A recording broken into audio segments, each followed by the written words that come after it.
আসসালামু আলাইকুম বন্ধুরা। আশা করি আল্লাহর অশেষ রহমতে তোমরা সবাই অনেক ভালো আছো।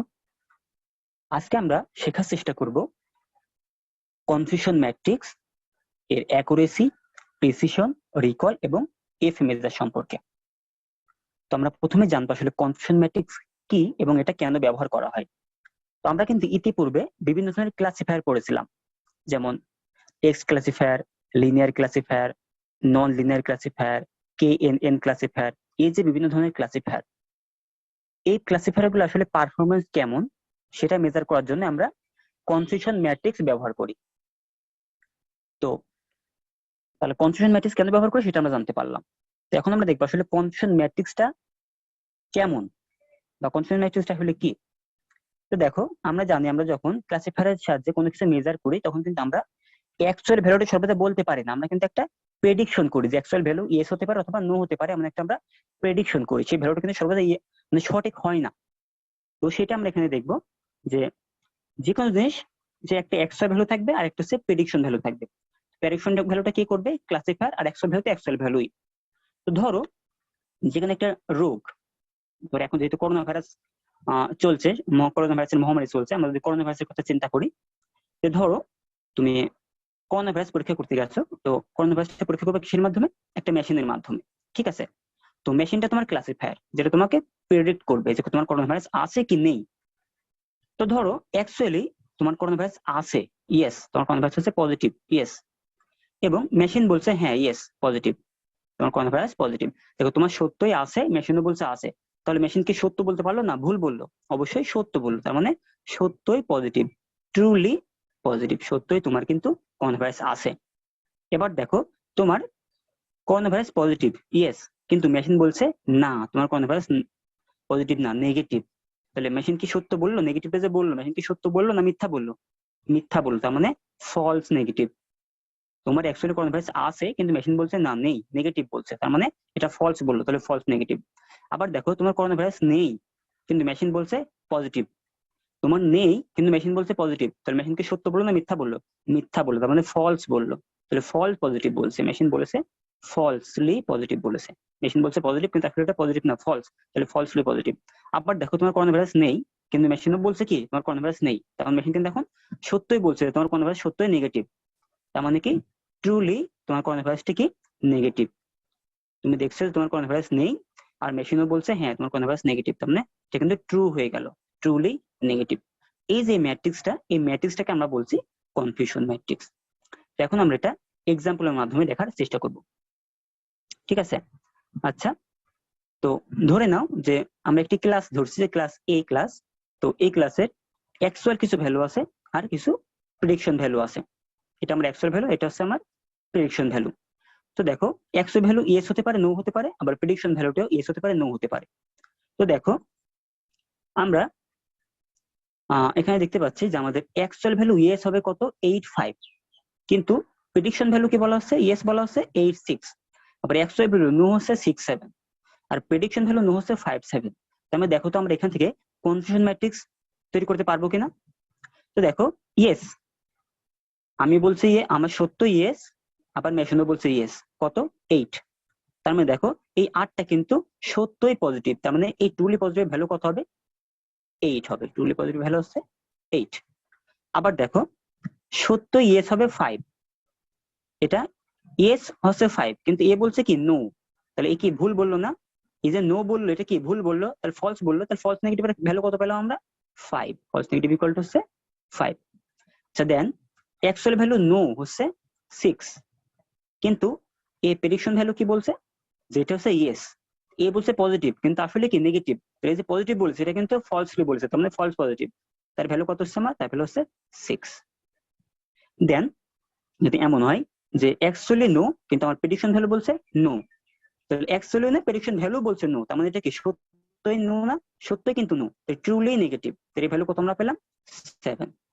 তাহলে দেখো আমরা কিন্তু 7 আমি এখানে লিখতে পারি 7।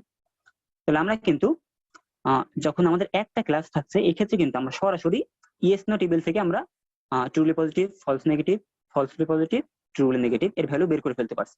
কিন্তু আমাদের ক্লাস যদি মাল্টিপল ক্লাস হয় সেই ক্ষেত্রে আমরা এটা কিভাবে বের করব সেটা আমরা এখন দেখব। যে আমরা যদি মাল্টিপল ক্লাস হয় সেক্ষেত্রে আমরা কিভাবে বের করবো। আচ্ছা দেখো, তাহলে আমরা এখন এটা মুছে দিতে পারি, যেহেতু আমরা নতুন একটা জিনিস দেখবো যেখানে মাল্টিপল ক্লাস আমাদের থাকবে। তো আমরা আসলে বুঝতে পেরেছি যে আসলে কনফিউশন ম্যাট্রিক্সটা আসলে কি। এখন আমরা কনফিউশন ম্যাট্রিক্স এর অ্যাকুরেসি, প্রিসিশন, রিকল এগুলো বের করার চেষ্টা করব। তো তার আগে আমরা মাল্টিপল ক্লাস থেকে আমরা কিভাবে কনফিউশন ম্যাট্রিক্স তৈরি করতে পারি সেটা আমরা দেখবো। তোমাদের সিঙ্গেল ক্লাস ম্যাট্রিক্স ভিডিও তোমরা অনেক পাবা, অনেকেই দেখিয়েছে, কিন্তু আসলে মাল্টিপল ক্লাসের লেকচার কেউ তৈরি করেনি। তো আমি চেষ্টা করবো এখন মাল্টিপল ক্লাসের কনফিউশন ম্যাট্রিক্স তোমরা কিভাবে তৈরি করবা সেটা তোমাদেরকে একটু শেখানোর জন্য। আচ্ছা, তো দেখো আমাদের এখানে মাল্টিপল ক্লাস আছে, ক্লাস এ, ক্লাস বি, ক্লাস সি। এটা আমাদের অ্যাকচুয়াল ভ্যালু, যে ক্লাস এ তে অ্যাকচুয়াল ভ্যালু হচ্ছে 850, class B A 672, class C 019, আর আমাদের ক্লাসিফায়ারে প্রেডিক্টেড ভ্যালু হচ্ছে 860571029। তো দেখো এখন আমাদের কি কি বের করতে হবে। আমরা প্রথমে বের করব ট্রুলি পজিটিভ কোনগুলো। ট্রুলি পজিটিভ হতে হলে কি হতে হবে, দেখো অ্যাকচুয়ালি ইয়েস হতে হবে এবং মেশিনও বলতে হবে কি ইয়েস। তাহলে কি হবে, মেশিন বলতে হবে পজিটিভ আর সত্য এটা পজিটিভ হতে হবে, তখন এটাকে আমরা বলবো ট্রুলি পজিটিভ। তো মাল্টিপল ক্লাসের ক্ষেত্রে আমরা এটা কিভাবে বের করতে পারি, জাস্ট ইন্টারসেকশন পয়েন্ট বের করলে বের হয়ে যাবে। দেখো এই যে ক্লাস এ আমি যদি একটা লাইন টানি ক্লাস এর জন্য, লাইন টানলাম, এদিক থেকে যদি একটি ক্লাস প্রেডিক্টেড ভ্যালু যদি একটা লাইন টানি ক্লাস এর জন্য, তাহলে দেখো ইন্টারসেক্ট করছে কোন পয়েন্টে, এই পয়েন্টে, তাই না। এই পয়েন্টের ভ্যালুটা হলো কত, 8 ছিল, তাই না। এই পয়েন্টের ভ্যালুটা হচ্ছে 8, তাহলে এই 8টা আমার কিন্তু ট্রুলি পজিটিভ। তার মানে ক্লাস এর জন্য যদি আমরা একটি কনফিউশন ম্যাট্রিক্স তৈরি করি তাহলে এই ট্রুলি পজিটিভের ভ্যালু হবে হচ্ছে 8। তাহলে ট্রুলি পজিটিভ আসলে বুঝতে পারলাম। এবার আমরা বের করব ফলসলি পজিটিভ। তো এটা বের করার জন্য দেখো আমরা ইজি ট্রিক্স ইউজ করব। ফলসলি পজিটিভ কি করে বের করব, দেখো ট্রুলি পজিটিভ এর কলামে যেটা আছে এটা কিন্তু আমার ফলসলি পজিটিভ, ট্রুলি পজিটিভ এর কলামে যেটা আছে এটা আমার ফলসলি পজিটিভ। তাহলে ট্রুলি পজিটিভ আমাদের ছিল 8, তাহলে 8 এর কলামে আমার যেটা থাকবে সেটা, যেগুলো থাকবে সেগুলো হবে আমার কি ফলসলি পজিটিভ। তাহলে কলামে কোনটা কোনটা আছে, 6 এবং 0, 6 এবং 0 যোগ করলে হয় কত 6, এই জন্য আমার ফলস পজিটিভ হয়েছে কত 6 বা 6। তাহলে আমরা কিন্তু ফলস পজিটিভ বের করে ফেললাম। এখন আমরা বের করব ফলস নেগেটিভ। তাহলে দেখো ফলস নেগেটিভ কিন্তু ট্রুলি পজিটিভে একই রোতে আছে। তো ট্রুলি পজিটিভ ছিল কত আমার 8 ছিল, তো 8 এর সেম রোতে কোনটা কোনটা আছে 5 এবং 0, তাহলে এই দুইটা যোগফল হবে আমার ফলস নেগেটিভ। তাই দেখো 5 এবং 0 হচ্ছে 5। আচ্ছা, তাহলে এই যে রো এবং কলাম আমাদের ট্রু পজিটিভ যেটা হবে, মানে আমার ইন্টারসেকশন পয়েন্ট যেটা হবে এটা আমাদের ট্রু পজিটিভ। তো ট্রু পজিটিভে রো এবং কলাম বাদে যতগুলো ভ্যালু থাকবে সবগুলো ভ্যালুর যোগফল হবে আমার ট্রুলি নেগেটিভ। তাহলে দেখো আমরা যদি 7 আর 2 9 আর 9 রেখে 10, তাহলে 9 আর 10 হবে 19। দেখো ট্রুলি নেগেটিভ ভ্যালু হচ্ছে 19। তাহলে এটা কিন্তু আমরা ক্লাস এর জন্য বের করে ফেলতে পারলাম যে ক্লাস এর জন্য আমাদের কনফিউশন ম্যাট্রিক্সটা কি হবে। তো এখন আমরা চেষ্টা করব ক্লাস বি এর জন্য এই কনফিউশন ম্যাট্রিক্সটা তৈরি করার। তো আমি প্রথমেই কনফিউশন ম্যাট্রিক্সটা অঙ্কন করে ফেলি। আচ্ছা, তার আগে আমি দেখো আমি ক্লাস 8টা দেখালাম কি আমরা কিভাবে দ্রুত করতে পারি সেটা বললাম, যে প্রথমে আমরা ইন্টারসেকশন পয়েন্টটা বের করব। প্রথমে আমাদের কাজ ইন্টারসেকশন পয়েন্ট বের করা। তো যেই পয়েন্ট ইন্টারসেক্ট করবে, সরি এটা মুছে দিই, তো যেই পয়েন্ট ইন্টারসেক্ট করবে আমরা বলতেছিলাম যে সেই পয়েন্টটা আমাদের অবশ্যই ট্রুলি পজিটিভ, তাই না। এখানে ইন্টারসেক্ট করতেছিল ক্লাসে যখন আমি লাইন টানলাম তখন এখানে ইন্টারসেক্ট করতেছিল, এটা হচ্ছে ট্রুলি পজিটিভ। তো এর রো সোজা যেগুলো থাকবে সেগুলো হবে ফলসলি নেগেটিভ, আর কলাম সোজা যেগুলো থাকবে এগুলো আমরা বলছিলাম ফলসলি পজিটিভ, আর বাকিগুলো হবে কি ট্রুলি নেগেটিভ। তো এটা যে আসলে সত্যই হয়, তো সেটা যদি আমরা এখন আসলে পরীক্ষা করে দেখার চেষ্টা করি, তাহলে দেখো আসলে আমার ক্লাস এ বলছে এই 8টাই ক্লাস এ বলছে হ্যাঁ সত্যই, আর প্রেডিকশন ভ্যালু এ বলছে হ্যাঁ এই ক্লাস এতে পড়ছে এই 8, তো এটা কি হলো ট্রুলি পজিটিভ না। কিন্তু দেখো বাকি এই দুইটার ক্ষেত্রে এই দুইটা কিন্তু আমার অ্যাকচুয়ালি বলছে ক্লাস বি তে এবং ক্লাস সি তে, কিন্তু প্রেডিকশন বলছে কি এই দুইটা ক্লাস এ তে। এ বলছে ক্লাস বি তে ক্লাস সি তে, কিন্তু এ বলছে না ক্লাস এ তে। এ যে পজিটিভ বলছে এটা কি ফলসলি বলছে না, তার মানে এই দুইটা আমার ফলসলি পজিটিভ। দেন যদি কলাম দুইটা বলি, তো কলাম দুইটার ক্ষেত্রে আমরা দেখলাম সরি রো দুইটা বলি, তো রোর ক্ষেত্রে আমরা দেখলাম যে ফলসলি নেগেটিভ। তো সেটা হচ্ছে কিনা দেখি যে এটা আসলে পজিটিভ, এটা আসলে কিন্তু পজিটিভ, কারণ এটা কিন্তু 5 এবং 0 কিন্তু ক্লাস এ তে পড়ার কথা, কিন্তু প্রেডিকশন বলছে না 5 ক্লাস বি তে আর 0 হচ্ছে ক্লাস সি তে। তো প্রেডিকশন এটা বলছে এটা কিন্তু নেগেটিভ বলছে এবং এটা ফলসলি বলছে, সত্য কথা বলছে না, এটা সত্য হচ্ছে না, এটা ফলস হচ্ছে, যেটা আমরা বলছি ফলসলি নেগেটিভ। বাকিগুলো তো অবশ্যই ট্রুলি নেগেটিভ। তো সত্য এইগুলো কিন্তু আমার প্রেডিকশনে বলছে যে এগুলো নেগেটিভ, আবার আমার দেখো এরা বলছে হ্যাঁ এগুলো নেগেটিভ, এগুলো ক্লাস বি সিতে পড়ে, এক্স হলেও এগুলো ক্লাস বি সিতেই পড়ে, তার মানে এগুলো আমার সত্যই নেগেটিভ। আশা করি বুঝতে পেরেছো। তো আমরা জাস্ট শর্ট টিক ইউজ করবো আমাদের, আমরা যদি এতটা না বুঝে করতে চাই, তো আমরা তো বুঝলাম যেটা বোঝার দরকার, আমরা এখন জাস্ট শর্ট টিক ইউজ করে করার চেষ্টা করবো। আচ্ছা এখন আমরা বি এর জন্য করবো, বি ক্লাসের জন্য। তো বি ক্লাসের জন্য যদি আমরা লাইন টানি, এই যে লাইন টানলাম, এই যে লাইন টানলাম, তো দেখো ইন্টারসেক্ট করছে কোথায়, এখানে, তার মানে 7, 7 হচ্ছে আমার ট্রুলি পজিটিভ। তো 7 যদি আমার ট্রুলি পজিটিভ হয়, তাহলে আমার ট্রুলি পজিটিভ ভ্যালু হবে কত, 7। ট্রুলি পজিটিভ ভ্যালু পেয়ে গেলাম 7। আচ্ছা দেন আমরা কি করব, ফলসলি পজিটিভ যদি ভ্যালু বের করি, তো আমরা দেখতে পাচ্ছি এই 7 এর কলামে যারা থাকবে সবাই হবে ফলসলি পজিটিভ। এর কলামে কি কি আছে দেখো, 5 আর 1, তাহলে 5 আর 1 যোগফল হয় 6, তাহলে 6 হবে আমার ফলসলি পজিটিভ। আচ্ছা এবার বের করবো ফলসলি নেগেটিভ। তো ট্রু পজিটিভে রোতে আছে ফলসলি নেগেটিভ, তাহলে 7 এর রোতে আছে কি কি দেখো তো, এই যে 6 আছে আর 2 আছে, তাহলে 6 আর 2 যোগ করলে কত হবে, 8 হবে, তাহলে ফলসলি পজিটিভ ভ্যালু হবে আমার কত, 8। ফলসলি পজিটিভ ভ্যালু হবে আমার 8। আচ্ছা দেন আমি বলেছিলাম যে এর যে আমরা ইন্টারসেক্ট পয়েন্ট, এই ইন্টারসেক্ট পয়েন্টের রো এবং কলাম বাদে যা থাকবে সবগুলো কিন্তু আমার হবে কি, ট্রুলি নেগেটিভ হবে। তো দেখো এটা বাদে যদি আমি এই দুইটা বাদ দিই, এই রোটি, এই কলামটা এবং রোটি যদি বাদ দিই, তাহলে থাকছে 8 0 0 9, তাহলে 8 এবং 9 যোগ করলে হবে 17, মানে 17। তাহলে 17 হবে আমার ট্রুলি নেগেটিভ। তাহলে দেখো আমরা কিন্তু ক্লাস বি এর জন্য বের করে ফেলতে পারলাম। আমরা এখন সিমিলারলি দেখবো ক্লাস সি এর জন্য কনফিউশন ম্যাট্রিক্স আসলে কি হয়। তাহলে দেখো ক্লাস সি এর জন্য আমরা যদি আবারও ইন্টারসেক্ট পয়েন্ট বের করে ফেলি, তাহলে ক্লাস সি এর জন্য ইন্টারসেক্ট পয়েন্ট কোনটা হচ্ছে, তো ক্লাস সি আমি যদি এর উপর দিয়ে টানি, 0 1 9 ছিল। আচ্ছা ইন্টারসেক্ট আবার এদিক থেকে যদি ক্লাস সি টানি, তাহলে দেখো ইন্টারসেক্ট ঘর হচ্ছে কোনটা, এইটা, তার মানে যে 9 ছিল, এই 9টা কিন্তু আমার ট্রুলি পজিটিভ, তাই না, এই 9টা হচ্ছে আমার ট্রুলি পজিটিভ। তাহলে ট্রুলি পজিটিভ কত হবে আমার, 9 হবে, ক্লাস সি এর জন্য ট্রুলি পজিটিভ হবে 9। তো এখন আমরা এর কলাম সোজা কি আছে, ট্রুলি নেগেটিভ। তাহলে এই যে 9 আমরা পেলাম, ইন্টারসেক্ট পয়েন্ট পেলাম, এর কলাম সোজা কে আছে, 0 এবং 2 এই কলামে আছে, তাহলে 0 এবং 2 যোগ করলে কত হবে, 2, তাহলে এই 2টা হবে আমার ট্রুলি নেগেটিভ। দেন ট্রুলি পজিটিভ, অর্থাৎ 9 এর রো সোজা কি আছে, ফলস নেগেটিভ, তো 9 এর রো সোজা কি আছে, 0 1, তাহলে এরা হবে আমার কি, ফলসলি নেগেটিভ, তাহলে 0 এবং 1 যোগ করলে কত পাবো, 1 পাবো।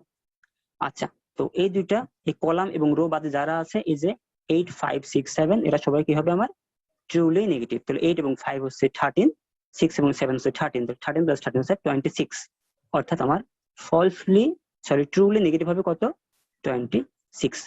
তাহলে দেখো আমরা কিন্তু ক্লাস এ, ক্লাস বি এবং ক্লাস সি প্রত্যেকের জন্যই কিন্তু আমাদের কনফিউশন ম্যাট্রিক্স পেয়ে গেছি। তো যেহেতু কনফিউশন ম্যাট্রিক্স আমরা তৈরি করে শিখে ফেললাম, এখন আমরা দেখবো যে আসলে আমরা কিভাবে প্রিসিশন ক্যালকুলেশন করতে পারি। আমরা এই ভ্যালুগুলো থেকে প্রিসিশন ক্যালকুলেশন করতে পারি। তো আমরা জাস্ট ক্লাস এ এর জন্য দেখবো, তো ক্লাস বি এবং সি এর জন্য সিমিলার কাজই হবে। তো আমরা যদি ক্লাস এ এর জন্য দেখি, তো আমি নেক্সট স্লাইডে যাই। আচ্ছা তো আমাদেরকে প্রথমে জানতে হবে আসলে প্রিসিশন নির্ণয় করার সূত্রটা কি, সরি অ্যাকুরেসি, আমরা প্রথমে দেখবো অ্যাকুরেসি। অ্যাকুরেসি নির্ণয় করার সূত্রটা আসলে কি, ফর্মুলাটা আসলে কি। তো অ্যাকুরেসি নির্ণয় করার ফর্মুলা হচ্ছে true value divided by total value, true value divided by total value. অর্থাৎ আমার মেশিন বা ক্লাসিফায়ার ট্রুলি ডিটেক্ট করতে পারছে কোনগুলোকে, আর টোটালি কি হিসাবে ডিটেক্ট করছে। দেখো দেখো যদি আমরা ক্লাস এর জন্য চিন্তা করি, ট্রুলি ডিটেক্ট করছে কোন দুইটাকে, এটাকে আর এইটাকে, কারণ এটা সত্যই বলতে পেরেছে, ট্রুলি আসলে 8টা পজিটিভ ছিল, আর সত্যই আসলে এই 19টা নেগেটিভই ছিল, তাহলে এগুলো কিন্তু আমার সত্যই ডিটেক্ট করতে পেরেছে। True value divided by total value, total value মানে কি সবগুলোর যোগফল। যদি আমরা এটা করি, তাহলে আমরা পেয়ে যাবো আমাদের অ্যাকুরেসি ভ্যালু। তো আশা করি তোমরা অ্যাকুরেসি ভ্যালু বের করতে পারবা। তো বাকি যে বি এবং সি ক্লাস, সেই ক্লাসগুলোর ক্ষেত্রে একইভাবে তোমরা অ্যাকুরেসি বের করে ফেলবা। আশা করি বুঝতে পেরেছো। আচ্ছা তো অ্যাকুরেসি গেল, এবার আমরা দেখবো যে আমরা কিভাবে প্রিসিশন বের করতে পারি। প্রিসিশন, তো প্রিসিশন নির্ণয় করার সূত্র আছে একটি। তো প্রিসিশন নির্ণয় করার সূত্র হচ্ছে আমার সত্যই পজিটিভ কোনটা, ট্রুলি পজিটিভ, শুধুমাত্র উপরে থাকবে একটাই, যে আসলে সত্যই পজিটিভ কোনগুলো। আর দেখো প্রিসিশনের পি আর প্রেডিকশনের পি, এই দুইটা মিলে যাচ্ছে, তাই না, প্রিসিশনের পি আর প্রেডিকশনের পি। তো যখন আমরা প্রিসিশন নির্ণয় করব, তখন হবে আমার ট্রুলি পজিটিভ ডিভাইডেড বাই আমার প্রেডিকশনের পজিটিভ। আমার, আচ্ছা আমি পুরোটা লিখি, যে আমার হবে প্রেডিকশনের positive, truly positive divided by prediction, P R ই তে ধরলাম প্রেডিকশন, প্রেডিকশনের পজিটিভ বা প্রেডিকশনের ইয়েস বলতে পারি, ঠিক আছে। ট্রুলি পজিটিভ ডিভাইডেড বাই প্রেডিকশনের পজিটিভ বা প্রেডিকশনের ইয়েস। তাহলে দেখো এখানে সূত্র সেটা হচ্ছে যে প্রেসিশনের সূত্র হচ্ছে ট্রুলি পজিটিভ অর্থাৎ টিপি ডিভাইডেড বাই প্রেডিকশনের ইয়েস বা প্রেডিকশনের পজিটিভ। তো দেখো প্রেডিকশনের ইয়েস এ কি আছে, প্রেডিকশনের ইয়েস এ কিন্তু ট্রুলি পজিটিভ আছে আর ফলসলি পজিটিভ আছে। তার মানে আমরা বলতে পারি এই যেটা হচ্ছে প্রেডিকশনের পজিটিভ, তো আমরা বলতে পারি ট্রুলি পজিটিভ ডিভাইডেড বাই প্রেডিকশনের পজিটিভ। ঠিক আছে, প্রেডিকশনের ইয়েস ঘরে যে আছে সেটা তো আমার প্রেডিকশনের পজিটিভ ভ্যালু। তাহলে এই সূত্রের সাহায্যে আমরা কি করবো, প্রেসিশন বের করে ফেলতে পারবো। তো আসলে প্রেসিশনটা কোন ক্ষেত্রে বেশি ব্যবহারযোগ্য, আর আচ্ছা আমরা আরেকটা দেখি দেন আমরা বলবো। এখন আমরা দেখবো রিকলটা আসলে কিভাবে বের করা যায়। রিকল আমরা ক্লাস এর জন্য প্রেসিশন কিভাবে বের করতে হয় আশা করি তোমরা করতে পারবে, যেহেতু তোমরা ফর্মুলা শিখে ফেলছো। ফর্মুলা থেকে আমরা জাস্ট মান বসিয়ে কিন্তু প্রেসিশন বের করে ফেলতে পারবো। আচ্ছা এখন আমরা দেখবো রিকল। রিকলটা হলে কিভাবে বের করা হয়। তো দেখো রিকল বের করার সূত্র অনেকটা প্রেসিশন বের করার সূত্রের মতোই, কিন্তু উপরেরটা আমার সেম থাকবে। রিকলের ক্ষেত্রেও আমার উপরে থাকবে আমার ট্রুলি পজিটিভ যেগুলো শুধু, বা ট্রুলি পজিটিভ যেটা সেটা থাকবে, আর নিচে আমার থাকবে, দেখো প্রথমে আমরা পি তে প্রেসিশনের ক্ষেত্রে প্রেডিকশন মিলে গেছিল এই জন্য প্রেডিকশনের পজিটিভ নিয়েছিলাম। তো প্রেডিকশনের পজিটিভ আর কার পজিটিভ আছে বলতো, অ্যাকচুয়ালি পজিটিভ আছে, এই জন্য এবার আমরা দেবো কার positive, actual positive. Truly positive divided by actual positive. ঠিক আছে, ট্রুলি পজিটিভ কত এখানে বলতো, ট্রুলি পজিটিভ হচ্ছে 8 ট্রুলি পজিটিভ, আর অ্যাকচুয়াল পজিটিভ কোনটা, এই যে এই লাইনের পুরোটাই তো কিন্তু অ্যাকচুয়ালি পজিটিভ, অ্যাকচুয়ালি ইয়েস, যে ট্রুলি পজিটিভ এবং ফলসলি নেগেটিভ, ট্রুলি পজিটিভ এবং ফলসলি নেগেটিভ এই দুইটা কিন্তু অ্যাকচুয়ালি ইয়েস বা অ্যাকচুয়ালি পজিটিভ, কিন্তু এটা বলছে না, একটাকে বলছে ট্রুলি পজিটিভ, একটাকে বলছে ফলসলি নেগেটিভ। তাহলে এই লাইনটা পুরো আমার আসবে কি অ্যাকচুয়ালি পজিটিভের ঘরে। তাহলে দেখো 8 প্লাস 5 এই যে ট্রুলি পজিটিভ আর ফলসলি নেগেটিভ যদি আমরা যোগ করি তাহলে আমরা এই দুটো মিলে পাবো অ্যাকচুয়ালি পজিটিভ ভ্যালু বা অ্যাকচুয়ালি ইয়েস ভ্যালু। এটা আমরা 8 প্লাস 5, 8 প্লাস 5 দ্বারা ভাগ করে দিয়েছি 8 ভ্যালুকে, তাহলে আমরা পেয়ে গেছি কি রিকল। এখন কথা হলো যে রিকল আর প্রেসিশন এটা আসলে কোন ক্ষেত্রে কোনটা বেশি গ্রহণযোগ্য। তো ধরো যে পুলিশ চাচ্ছে যে একটা অঞ্চলে যতগুলো আসামি আছে সব আসামিগুলোকে ধরবে। তো এই ক্ষেত্রে পুলিশ চিন্তা করলো যে আমি আসামি ধরবো, কিন্তু এমন যেন না হয় যে নিরপরাধ আসামি হিসাবে ধরা পড়েছে। আসামি নিরপরাধ হিসেবে ছাড়া পেতে পারে, সমস্যা নেই, দু একজন আসামি ছাড়া পড়ুক, কিন্তু নিরপরাধ যেন আসামি হিসেবে ধরা না পড়ে। সেক্ষেত্রে আমরা ব্যবহার করব প্রেসিশন। ঠিক আছে, যে ক্ষেত্রে আমরা চাইবো যে আমাদের আসামির মধ্যে যেন নিরপরাধ কেউ না থাকে, তখন আমরা ব্যবহার করবো কি প্রেসিশন। কিন্তু যদি এমন হয় যে আমরা এমন চাচ্ছি যে আমাদের যারা আসামি আছে আমরা সকল আসামিকে ধরবোই ধরবো, এর মধ্যে যদি নিরপরাধ পড়ুক, কিন্তু আসামিগুলো যেন কেউ ছাড়া না পায়, নিরপরাধও পড়লে পড়ুক কিন্তু আসামিগুলো যেন কেউ ছাড়া না পায়। তো এই ক্ষেত্রে আমরা ইউজ করতে পারি রিকল। অথবা রোগের ক্ষেত্রে বললে আরো বেশি স্পষ্ট রিকলটা, ধরো যে তোমার একটি টিউমার হয়েছে, শরীরে একটি টিউমার হয়েছে, তো এটা কি হতে পারে, সাধারণ টিউমার হতে পারে আবার ক্যান্সার টিউমার হতে পারে। তো ডক্টর যদি এমন করে যেটা তোমার অ্যাকচুয়ালি ক্যান্সার টিউমার, কিন্তু ডক্টর সাধারণ টিউমার বলে ছেড়ে দিল, তাহলে তোমার কিন্তু অনেক বেশি বড় ক্ষতি হয়ে যাবে। কিন্তু সাধারণ টিউমারটাকে যদি তুমি ক্যান্সার টিউমার বলে কেটে দাও তোমার কিন্তু কোনো সমস্যা নেই, কিন্তু ক্যান্সার টিউমারটাকে তুমি সাধারণ টিউমার বলে ছেড়ে দিলে কিন্তু সমস্যা। এই জন্য এই ক্ষেত্রে আমরা কি ব্যবহার করতে পারি, রিকল ব্যবহার করতে পারি। অর্থাৎ আবার যদি বলি প্রেসিশন হচ্ছে আমরা যেটা নিরপরাধ তারা যেন কখনো আসামি না হয়, আর রিকল হচ্ছে আমাদের আসামিগুলো তো ধরবোই, অবশ্যই সবগুলো আসামিকে ধরবো, তো এর মধ্যে যদি কিছু নিরাপদ পড়ুক সমস্যা নেই, কিন্তু আসামি যেন ছাড়া না পায়। আশা করি বুঝতে পেরেছো। আচ্ছা তাহলে রিকল গেল, প্রিসিশন গেল, এরপর আমাদের থাকলো হচ্ছে এফ মেজার। তো আমরা যে প্রিসিশন এবং রিকলটা আলাদা আলাদা ভাবে মেজার করলাম, তো আমরা এই দুইটাকে যদি একই সঙ্গে মেজার করতে চাই তো সেক্ষেত্রে আমরা মেজার করতে পারি এফ মেজার। এফ মেজারটা হচ্ছে এই দুইটারই একটা সমষ্টি, দুইটা মিলে এই মেজারটা করা হয়। তো এফ মেজারের সূত্র হচ্ছে beta square plus 1 into P R divided by beta square P plus R. তো এখানে বিটার মানটা হচ্ছে, বিটা হচ্ছে আমার প্রিসিশন রিকল এবং প্রিসিশনের অনুপাত, আর ভাগ পি হচ্ছে আমার রিকল ভাগ প্রিসিশন হচ্ছে আমার বিটা। তাহলে এখন যদি বিটা ইকুয়ালটা আমরা 1 পাই তখন আমাদের দেখো আমরা এফ 1 হবে, বিটা যদি 1 হয়, অর্থাৎ বিটা কখন 1 হবে যদি রিকল এবং প্রিসিশন এই দুটো যদি সমান হয় তখন আমার কি হবে, বিটা হবে 1, এবং সেক্ষেত্রে আমার সূত্র হবে কি 2pr divided by P plus R. Beta যদি 1 হয় তখন আমার এই সূত্রটি হবে। দেখো এখানে যদি বসা বিটা মান 1 তাহলে আমরা এই সূত্রটি পাচ্ছি। আর যদি আমার রিকল প্রিসিশন সাথে ডাবল হয়ে যায় সেক্ষেত্রে আমার বিটা মান হবে কি 2 হয়ে যাবে। আর বিটা মান যখন 2 হবে তখন f2 হবে আমার 5pr divided by 4p plus R. তো তখন আমরা এই সূত্রের সাহায্যে আমরা এফ মেজার করব। তো আশা করি তোমরা বুঝতে পেরেছো যে আসলে আমরা কিভাবে এফ মেজারটিও বের করতে পারি। ওকে, তো আশা করি তোমরা বুঝতে পেরেছো যে আসলে আমরা কিভাবে কনফিউশন ম্যাট্রিক্স তৈরি করব, দেন কনফিউশন ম্যাট্রিক্স থেকে তার অ্যাকুরেসি বের করব, প্রিসিশন বের করব, রিকল বের করব এবং এফ মেজার বের করতে পারি। তো আমার লেকচার ভিডিও যদি তোমাদের ভালো লেগে থাকে তবে অবশ্যই আমার চ্যানেলকে সাবস্ক্রাইব করবে, তোমার বন্ধুদের সঙ্গে ভিডিওটি শেয়ার করবে যেন তারা উপকৃত হতে পারে। এবং আমার ভিডিও তোমাদের কেমন লাগে তা অবশ্যই কমেন্ট বক্সে কমেন্ট করে জানাবে। আর তোমাদের যে কোনো প্রবলেম আমার সঙ্গে শেয়ার করতে হলে আর ফেসবুক গ্রুপ সিএসসি ফ্যামিলি, এখানে তোমরা অ্যাড হতে পারো, যার লিংক আমি আমার ডিসক্রিপশন বক্সে দিয়ে দিব। তো এতক্ষণ সঙ্গে থাকার জন্য ধন্যবাদ। আল্লাহ হাফেজ।